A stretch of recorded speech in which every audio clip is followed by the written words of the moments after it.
The Halal Times, the voice of Ummah. On Sunday, August 24th, outside New Road Baptist Church in Bond Square, Oxford, a Baptist minister was arrested. His crime? Holding a cardboard sign that read, "I support Palestinians, I oppose targeted extermination." Within just 5 minutes, police swooped in and arrested Reverend James Grote on suspicion of an extremism offense. I oppose the mass targeting being carried out in Gaza by the Israeli Defense Force and the support it has received and continues to receive from the UK government. The daily execution of people in Gaza, women, children, even people queuing for food, has left 62,000 people dead. This is targeted extermination, and the UK government is complicit in it, Grote said. For this statement, Grote was arrested under Section 13 of the Extremism Act 2000.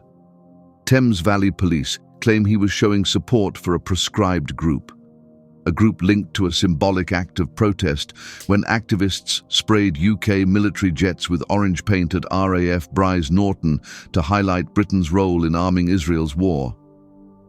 It relates to an incident in which a man was seen to be holding a sign showing support for a proscribed extremist organization, Thames Police said. But here's the irony. Those defending Palestinian rights say they are not extremists at all. The group's mission is clear: to stop violence and extremism against the Palestinian people. A spokesperson from Defend Our Juries, organizing the Lift the Ban campaign, said, "If this unprecedented authoritarian prescription is allowed to stand, there is a clear danger it will be used against other groups the government does not like. Racial justice groups, climate justice groups, disability rights groups, even trade unions," the spokesperson said. In fact, earlier this month, 521 people were arrested in Parliament Square simply for holding placards in support of Palestine. Among them were a blind man and even a very elderly woman. Their only crime was saying they supported a group the UK government hastily declared extremist for painting jets orange as a show of protest against the UK government's arms import and export with Israel. Think about that. The UK government was quick to criminalize peaceful protesters holding paintbrushes, but it never dares to label the Israeli Defense Forces as extremists, even though the IDF has painted the entire land of Gaza red. But of course, not with paint, not with crayons, but with the blood of tens of thousands of innocent civilians. The arrest of Grote exposed one more thing, which is that the Christians, especially in the US, might be the biggest cheerleaders of Israel, but Israel doesn't care about them at all. The evangelical Christians are extremely supportive of Israel. They work tirelessly day and night, not only to provide the financial support needed to eradicate Palestinians, but also to enhance Israel's image through propaganda. However, in doing so, they fail to realize that the very people they support so passionately are the same ones who would not hesitate to attack them.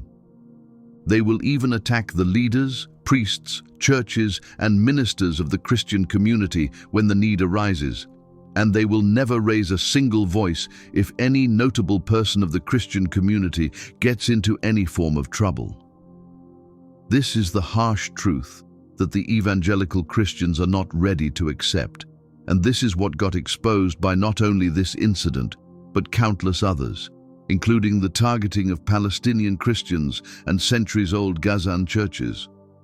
Furthermore, do all of these arrests not demonstrate Netanyahu and his government's continued stranglehold over the UK? What are the hundreds of individuals being detained for? For speaking against the actions of Israel and showing support to Palestine. Anyone who dares to display a slogan or card, even without making a commotion or causing chaos, is immediately arrested. It was earlier exposed too how Israel is using the military aid of UK to attack journalists in Gaza, the latest victim of whom being the Al Jazeera journalist Anas al-Sharif. These nations who ridiculed the Middle East for lack of democracy and freedom of expression have now become those that oppose free speech. The arrests made by UK police are strikingly similar to those undertaken by the IDF in the West Bank, since both arrest those who dare to speak up for Palestine.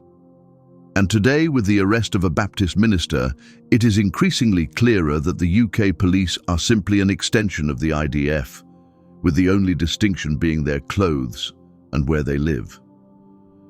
Reverend James Grote stood for life, for humanity, and for justice, and for that, he was handcuffed. Meanwhile, those committing war crimes on a mass scale walk free, celebrated as allies. That's all for today. If you found the video informative, please like it and subscribe to the channel. Jazakum Allahu khairan.